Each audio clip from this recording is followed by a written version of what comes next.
चाहे हम कितनी भी बड़ी बड़ी बातें कर लें, चाहे कितनी भी समानता की बातें कर लें, लेकिन इसके बावजूद भी देश के हर कोने से ऐसी खबर आ ही जाती है जिसमें ये लगता है कि ये ऊंची जाती है, ये निचली जाती है। चाहे वो राजस्थान हो, चाहे वो उत्तर प्रदेश हो, चाहे वो मध्य प्रदेश हो, चाहे कोई सा भी राज्य हो, वहाँ से ये खबर आ ही जाती है।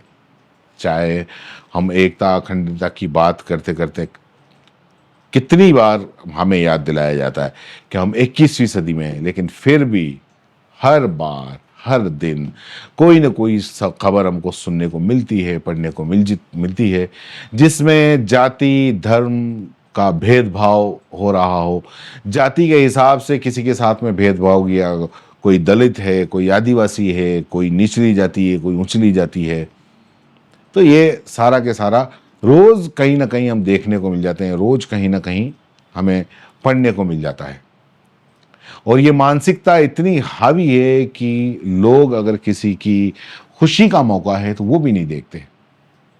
और मतलब आए दिन ये खबरें सुनने को मिलती हैं, लोग खुशी का मौका भी किसी का नहीं देख सकते, घोड़ी चढ़ते हुए किसी को नहीं देख सकते। क्यों क्यों नहीं देख सकते घोड़ी चढ़ते हुए? क्या ऊंचली जाति से ये निचली जाति वाले या जो भी होते हैं, आजकल जाति क्या सब एक ही है, ये क्या पैसे लेके घोड़ी चढ़ते हैं? अपने पैसों से घोड़ी चढ़ रहा है, अपनी मर्जी से घोड़ी चढ़ रहा है, अपनी खुशी के लिए घोड़ी चढ़ रहा है, चढ़ रहा है, कहाँ दिक्कत आती है? लेकिन नहीं साहब, कुछ ऐसे ठसकेदार होते हैं कि जिन्हें ये बर्दाश्त नहीं है।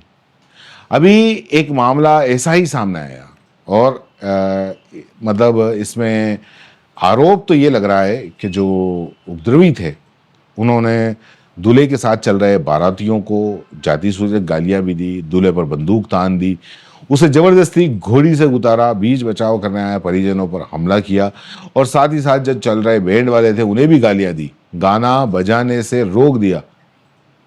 और बताया ये जा रहा है कि ये पूरा मामला जाति के चलते हुआ। हालांकि इसकी एक थ्योरी और भी आ रही है कि ये सिर्फ जाति के चलते इतना हिंसक नहीं हुआ।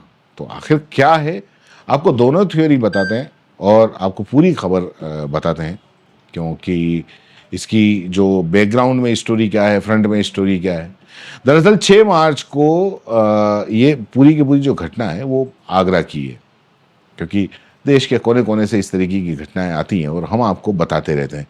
तो ये जो 6 मार्च के घनौली के सत्यनगर में रहने वाले मुकेश के बेटे विशाल की बारात अजीजपुरा जा रही थी, जहां उनकी शादी एक मैरिज हॉल में होनी थी। इसी दौरान रास्ते में बारात के चढ़ते समय कुछ लोगों का बारातियों के साथ में विवाद हो गया। कथित तौर पर डांस करते जा रहे बारातियों के पीछे कुछ गाड़ियां आ रही थी। कार बारात को ओवरटेक करना चाहती थी, लेकिन जगह नहीं मिलने की वजह से कार में सवार जो लोग थे और कुछ बारातिये थे उनके अंदर छुटपुट विवाद हो गया। कार में सवार जो लोग थे वो स्थानीय थे और मामला बढ़ा तो जो कार वाले लोग थे उन्होंने तुरंत फ़ोन किया और फ़ोन करके मौके पर कई और लोगों को बुला लिया। जो लोग आए उनके पास में लाठी, डंडे, असला ये भी बताया जा रहा है। और जो कथित तौर पर जो हथियारों को लहराते हुए ये लोग वहाँ पर आए, पहले बारातियों को धमकाया और उसके बाद में दूल्हे पर बंदूक तान दी। दूल्हे को बचाने आए उनके दादा जनी राम पर भी इन उपद्रवियों ने हमला किया। आरोप ये भी है कि आरोपियों ने बंदूक की बट मार मार कर उन्हें लहूलुहान कर दिया। घटना यहीं पर नहीं रुकी, इसके बाद दूल्हे को घोड़ी से उतारा, अपमानित किया। आरोप ये भी है कि बाराती जो अपने साथ बाबा साहेब और भगवान बुद्ध के पोस्टर लिए हुए थे उसे भी उपद्रवियों ने फाड़ दिए। हालांकि जब घटना बढ़ गई तो पुलिस को इसकी सूचना दी गई और पुलिस के आने के बाद में बारात को बिना बैंड और बाजे के मैरिज हॉल तक पहुंचाया जा सका। इस घटना के बाद पीड़ित पक्ष ने मलपुरा थाने में तहरीर दी और तहरीर में विष्णु शर्मा को मुख्य आरोपी बनाया। पीड़ित पक्ष है उसने आरोप लगाया कि दलित समाज के होने के कारण दूल्हे को घोड़ी पे चढ़ने से मना किया गया और जाति सूचक गालियां दी गई। खबर जब सामने आई तो सोशल मीडिया पर भी खूब बवाल मचा कि और राजनीति गर्मा गई। और जो कांग्रेस है, कांग्रेस ने इस घटना से जुड़ा एक वीडियो शेयर करते हुए लिखा कि आगरा के मलपुरा थाना क्षेत्र में दबंगों ने एक दलित युवक की बारात पर हमला कर दिया। जाति सूचक गालियां देते हुए दूल्हे पर बंदूक तान दी, उसे घोड़ी से उतार दिया। मौके पर पहुंची पुलिस बिना बैंड बाजे के बारात को सुरक्षित लड़की के घर पहुंचाई। यानी पुलिस ने भी दबंगों के इरादों के आगे घुटने टेक दिए। लानत है ऐसे सिस्टम पर जो पीड़ितों को नहीं पीड़ित करने वालों को सुनता है। पुलिस पर इल्जाम लगाकर कि उसने उपद्रवियों के सामने घुटने टेक दिए। इन आरोपों पर पुलिस का बयान भी सामने आया और जो इंडिया टुडे की जो रिपोर्ट है उसके मुताबिक मलपुरा थाना प्रभारी में पवन सैनी ने मौखिक तौर पर यह बताया कि ये विवाद गाड़ी ओवरटेक करने को लेकर था और तहरीर के आधार पर मुकदमा दर्ज किया गया है। भारतीय न्याय संहिता की जो भी धाराएं हैं उस धारा के अंतर्गत मामला दर्ज किया गया है, जिसमें पुलिस ने विष्णु और उसके बेटे और कुछ अज्ञात लोगों को नामजद किया है। एसपी दिवेश सिंह इसे एक अलग मामला मान रहे हैं। आप सुनिए कि वो क्या मान रहे हैं। 6/3/2025 को वादी मुकेश के पुत्र की शादी धनौली क्षेत्र में ही एक बारात घर में थी। बारात निकल रही थी।